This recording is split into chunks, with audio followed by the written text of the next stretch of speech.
हिंदी चित्रपटसृष्टीतील ख्यातनाम अभिनेते स्वर्गीय धर्मेंद्र देवल यांचे काही दिवसांपूर्वी निधन झालं। नुकताच त्यांचा वाढदिवस लोणावळा येथे साजरा करण्यात आला। अभिनेते धर्मेंद्र हे गेली अनेक वर्ष लोणावळा येथील औंढे गावात वास्तव्यास होते। त्यांनी या ठिकाणी वास्तव्यास असताना ग्रामस्थांना अनेक वेळा मदत केली। त्यांनी औंढे येथील शाळेसाठी 5 वर्गखोल्या बांधून दिल्या होत्या व प्रत्येक कार्यक्रमात त्यांनी आर्थिक मदत दिली होती व अनेकांना या ठिकाणी रोजगार प्राप्त करून दिला होता। कोणताही ग्रामस्थ त्यांच्या घरी गेल्यावर न जेवता परतला नव्हता। एक दानशूर व्यक्तिमत्व म्हणून गावकरी त्यांच्याकडे पाहत होते। अतिशय परोपकारी आणि प्रेमळ व्यक्तिमत्व असलेले या अभिनेत्याचा वाढदिवस औंढे येथील गावकऱ्यांनी साजरा केला व एक प्रकारे त्यांना श्रद्धांजली अर्पण केली। यावेळी औंढे गावच्या वतीने त्यांच्या प्रतिमेचे पूजन करत त्यांना अभिवादन करण्यात आले व शाळेतील मुलांना शालेय साहित्यांचे वाटप करण्यात आले। या कार्यक्रमाच्या वेळी सरपंच संतोष खराडे, ग्रामपंचायत सदस्य राजेश केदारी, मुकुंद घनवट, दत्तात्रय रसाळ, ज्ञानेश्वर आंबेकर, शंकर मेमाने, पांडुरंग वाघेरे, शंकर नाणेकर, उमेश जंगम, रुपेश आंबेकर, अशोक बराटे, मंगेश केदारी, शाळेच्या शिक्षिका सरोज मेढे, शिक्षक भाऊ ठोंबरे, शिक्षिका अनिता केदारी आदी मान्यवर उपस्थित होते।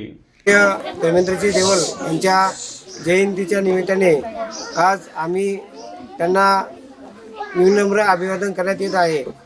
खरोखरच धर्मेंद्र साहेबांनी आमच्या औंढे ग्रामस्थांना खूप सहकार्य केलेलं आहे। आज ही शाळा जी आहे ही त्यांच्यामुळेच आहे। आज या ठिकाणी धर्मेंद्र साहेब यांचं निधन झालं, त्यानिमित्ताने आज त्यांच्या वाढदिवसानिमित्ताने इथं त्यांना भावपूर्ण श्रद्धांजली म्हणून आपण छोटासा एक शाळेमध्ये कार्यक्रम ठेवला आहे। त्या कार्यक्रमानिमित्त आपण शाळेच्या कार्याबद्दल बोलायचं झालं तर त्यांनी केलेलं कार्य हे सर्वांना माहीतच आहे। आज या शाळेमध्ये पहिली आपल्या इथं 5 वर्ग होते, 5 ते 6 वर्ग, त्यानंतर इकडे 3-4 वर्ग होते, पण ती इमारत ही त्यांनी आज बांधलेली आहे। त्याचं वास्तव टिकवलं आहे, परंतु त्यांनी सुरुवात तिथून केली की शाळेसाठी काहीतरी करायचं। त्यांच्या काही कामानिमित्त काही राहिलं असं बाकीचं काम, पण आज त्यांनी सुरुवात केली, त्याचा हा वटवृक्ष आज झालेला आहे।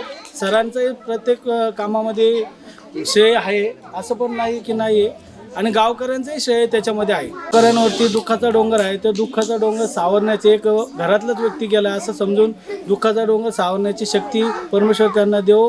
पूर्ण शोककळा पसरलेली आहे। साहेबांचं कार्य RCC रूम तयार करून दिले काय, ही जी आज ही जिल्हा परिषदची शाळा आहे, त्या ISO नामांकित 1 नंबरला आमची तालुक्यात शाळा आहे। या शाळेची मुहूर्तमेढ रोवली ही साहेबांच्यामुळे। साहेबांनी जे RCC बांधकाम केलं त्याच्यामुळं बाकीच्या ऊर्जा शिक्षक लोकांना मिळाली आणि त्यांनी प्रत्येक संस्थेकडनं असे डोनेशन मिळून या शाळेचं जे वटवृक्ष केलं आहे आणि डेव्हलपिंग केलं आहे, हे सरांची खूप मेहनत त्याच्या। साहेबांबद्दल बोलायचं झालं तर एक फिल्म स्टार असून सुद्धा त्यांनी खेड्याशी जे नातं होतं, जे खेड्याच्या मातीशी त्यांचं नातं होतं, हे घट्ट होतं। लॉकडाऊनच्या काळामध्ये साहेबांनी मुंबई सोडून औंढेमध्ये राहिले त्या ठिकाणी त्यांनी झाडे असेल, निसर्गावरती खूप त्यांचं प्रेम होतं। तिथून ते फळं असेल, भाजी असेल, सर्व इथूनच करायचे। विशेष करून त्यांनी आपल्या प्रेमावर, आपल्या भागावर, या गावावर खूप मोठं प्रेम केलं। त्यांच्या प्रेमातून ही शाळा असेल, त्यांच्या संकल्पनेतून ही शाळा झाली। त्यानंतर त्यांनी बैलगाडी घाटासाठी मदत केली, शौचालय असेल शौचालयासाठी मदत केली, गावासाठी खूप काही त्यांनी केलं। सांगावं तेवढं कमी आहे आणि या गावावरती साहेबांचे खूप उपकार आहे।